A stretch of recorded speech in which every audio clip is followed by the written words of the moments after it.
Hello everyone, here is Hangzhou Auto Parts specializing in magnetic shift pedals, and today I will make a video for the difference between the regular Mercedes-Benz and the AMG. There are differences.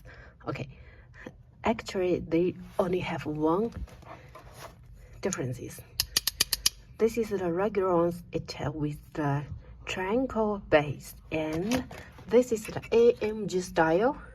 This is with the square base. Right? Can you see the difference? Here it is.